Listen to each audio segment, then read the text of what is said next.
Nice DVD mic back for volume 2. In between shooting these volumes I realised that I'd forgotten a Blu-ray, and the most important Blu-ray that I bought recently, Zack and Miri Make a Porno. Yay, Kevin Smith. Even though it's more Judd Apatow than Kevin Smith and very Seth Rogen-y, it's still Kevin Smith. Love this film to pieces, as I do with every Kevin Smith film. I will always watch his stuff, always buy his stuff. He'd have to do something really, really bad, and I like Jersey Girl, so something really, really bad to make me not want to watch any of his movies. The only thing I didn't like about this that set me back slightly is he won DVD awards for doing cool DVD packages. This hasn't even got one commentary on it. Now most of his discs have at least one, sometimes 4 commentaries, so why... I don't know why this doesn't have even one commentary on. All it's got is making of, delete scenes, webisodes, Comic-Con panel, which isn't that well filmed but it's still quite funny, outtakes, ad-libs and bloopers, which aren't great. What is great is Seth versus Justin Long and Seth Rogen, battle for improvisational supremacy, which is damn funny. The disc there, and the cool Star Wars picture, which should have been the front cover, but I'm pretty sure Lucas would have got in the way of that. So the upcoming Clerks 2 Blu-ray release, I've already got the HD DVD and the DVD, and a 3 evening with Kevin Smith I already have. So anyone who likes Kevin Smith, or even like the 40-Year-Old Virgin Knocked Up type stuff, watch it, I would recommend it. Next one, again one I forgot, this is one I didn't buy. My brother ordered 2 copies, cancelled one, and both copies turned up, so he gave it to me free. Christian Cage, A Living, Modern Marvel. TNA Wrestling DVD. Christian Cage has now since gone back to WWE in the last couple of weeks. He turned up on ECW the other week. It's just a collection of his best matches. Instant classic. So it's got 1, 2, 3, 4, 5, 6, 7 matches. All pretty good. I haven't actually watched this yet. I've seen a few of the matches anyway, just from watching the little bit of TNA that I do watch. So I'm not a huge wrestling fan, but I do enjoy it. Always used to think back in the 80s when my younger brother watched it, God, that's, you know, sad, blah blah blah.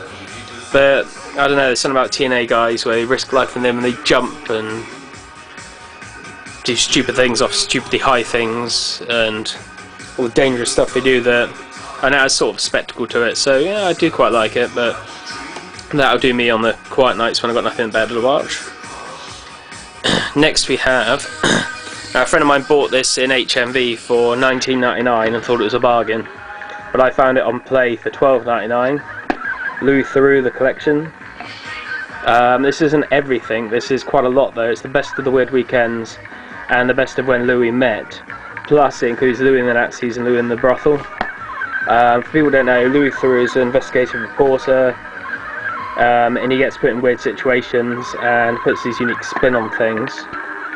So this is 811 minutes long. It does have pretty much all the decent episodes. Thing open. Have a little booklet there, and it's actually quite a nice booklet for once. It has synopsis and a little thing from Louis Theroux. So we have Disc 1, The Weird Weekends, Porn, Head for the Hills, Swingers and Black Nationalism, and Disc 2, Wrestling, South Africa, Thai Brides and Gangster Rap. Disc 3, When Louis Met Jimmy Savile, Paul and Debbie, Chris Eubank and Ann Widdicombe. And Disc 4, Hamilton's, Louis and the Nazis, Louis in the Brothel and TV Nation clips, because he was on Michael Moore's TV Nation originally. So for the amount of content you get, $12.99 I thought was a bargain, especially when HMV are charging 20 quid for it, and that's meant to be in the sale as well, so bargain that. Next thing was a big part of my childhood, used to watch this incessantly. Even when I was too old to watch it, I used to watch the repeats of it. And we were talking about it at work, just out of the blue.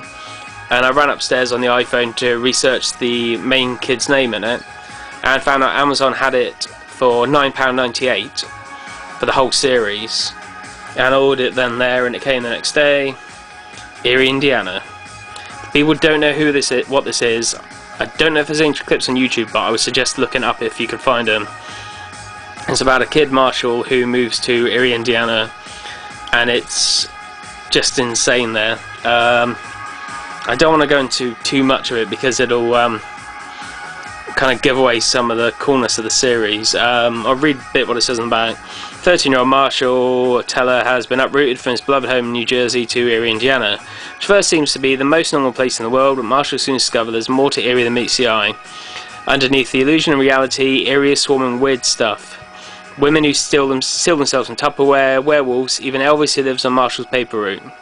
The only person that believes in his new friend, 10-year-old Simon Holmes. Together they decide to investigate Eerie's weirdness and keep a record of it in hopes to one day show the world. Now it does say on the front, 3-disc collector's edition. Collectors, I don't know. Well, it's got all 19 episodes, which is good. Chapter points, animated menus and synopsis, and that's it. I know it's not a lot, but I'm just happy to have the series. Disc 1 in the machine.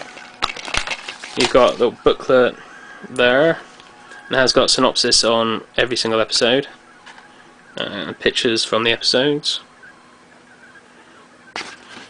and a little map of Eerie, Indiana.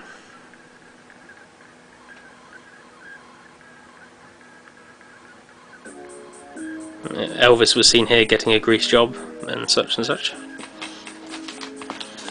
Disc 2 and Disc 3. So it's a cool, kooky little series. It's kind of like Twin Peaks for kids is quite a nice way of putting it. But for those who haven't seen it, would recommend picking it up, and those who only saw it when it first came out, watch it again because it really does hold up still. So that's it, that's the end of part 2, and that's my purchases for the month.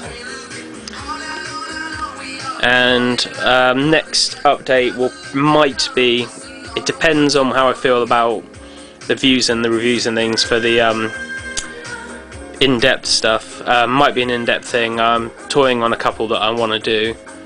But until then, Stephen Mike saying see you next time.